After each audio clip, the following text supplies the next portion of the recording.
काली बिल्ली। एक बिल्ली के दो बच्चे थे, एक पूरा सफेद और दूसरा पूरा ही काला।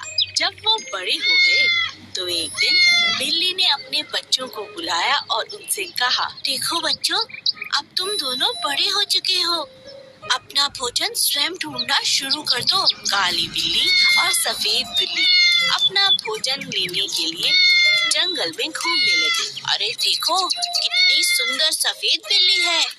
हाँ हाँ, क्यों ना इसे खाना दिया जाए। अरे पीछे हटो, काली बिल्ली, मुझे तो इसे देखकर डर लगता है, इसे पहले जाने दो। काली बिल्ली यह सब देख बहुत उदास हो गई, क्योंकि सफेद बिल्ली बहुत सुंदर थी, सभी उसे प्यार करते और भोजन देते, लेकिन काली बिल्ली को कोई पसंद नहीं करता था। इसी बात का सफेद बिल्ली को बहुत घमंड हो गया। मुझसे सुंदर कोई नहीं, मैं हूँ सबसे सुंदर, सभी प्यार करते हैं मुझे, जब चाहूँ जहाँ चाहूँ वहीं खा लेती हूँ। तुम तो बहुत ही बुरी लगती हो, तुम्हें कोई पसंद नहीं करता, तुम जाकर कहीं एक जगह बैठ जाओ, इतना घूमने का कोई फायदा नहीं। काली बिल्ली अपनी माँ से यह बात पूछती है। माँ, सफेद बिल्ली को तो सभी प्यार करते हैं, पर मुझे कोई प्यार नहीं करता। ऐसा नहीं कहते, मैं तुम्हें प्यार करती हूँ, मेरे लिए तुम दोनों एक समान हो। एक दिन सफेद बिल्ली को ना पाकर उसकी माँ परेशान होने लगी। पता नहीं अभी तक वो कहाँ है, कहीं मिल नहीं रही। काली बिल्ली अपनी बहन को ढूंढने निकल पड़ती है। मुझे बचाओ, कोई मुझे बचाओ। सफेद बिल्ली को एक लड़के ने पकड़ लिया था और अपने घर में रख लिया था। काली बिल्ली ने जब उसे देखा तो उसकी मदद करने गई। यह क्या, तुम्हें यहाँ किसने बंद किया? एक लड़के ने, वो मुझे बहुत प्यार करता है, मगर मैं इस बंधन में बंधना नहीं चाहती, मुझे भी तुम्हारी तरह घूमना है, मुझे यहाँ से ले चलो।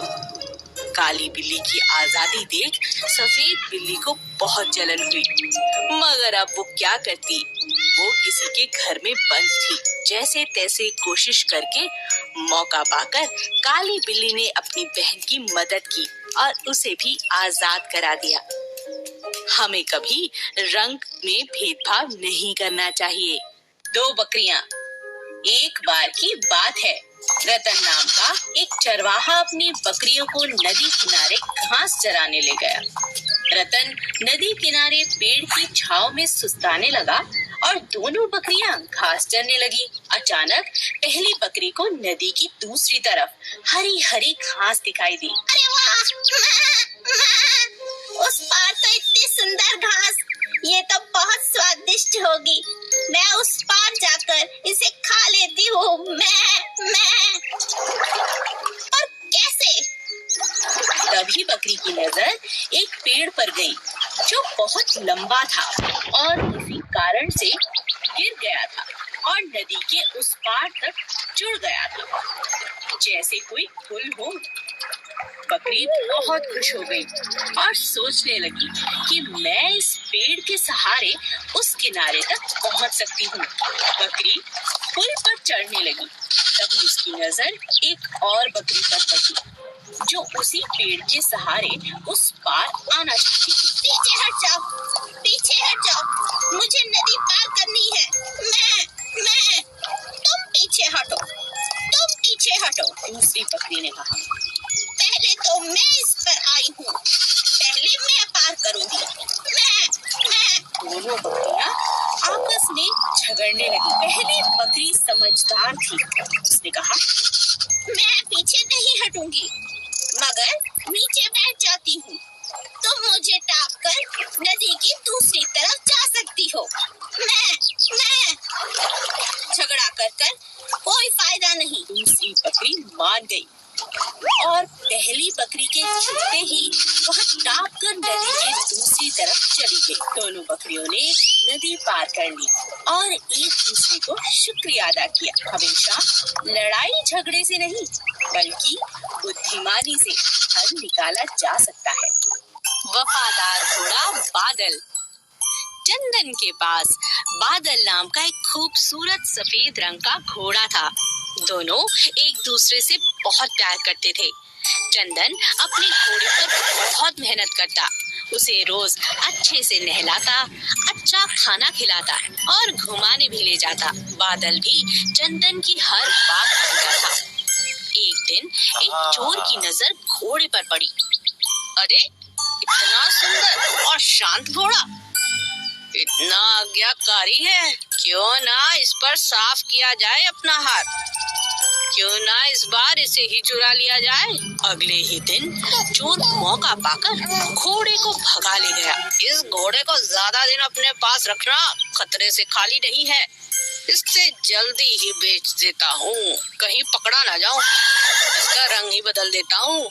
चोर ने घोड़े को काले रंग से रंग दिया और उसे लेकर शहर की तरफ जाने लगा। बादल चंदन को याद कर कर रोता रहता। हे भगवान, मेरी मदद करो, यह चोर तो बहुत चालाक है, मुझे चंदन से दूर कर दिया, मैं उनके बिना नहीं रह सकता।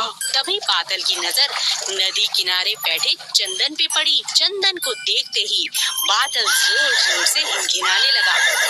चंदन को कुछ समझ नहीं आया। अरे, ये घोड़ा मुझे देखकर इतना शोर क्यों कर रहा है? शायद ये मुझे कुछ कहना चाहता है। तभी अचानक बादल चोर को जोर से धक्का देकर नदी में कूद पड़ता है। अरे अरे, ये घोड़ा, अरे इसे बचाना होगा। चंदन घोड़े को बचाकर बाहर ले आता है, मगर यह क्या? अरे, इस घोड़े का तो रंग निकल रहा है। अरे भागो, कहीं पकड़ा न जाऊं।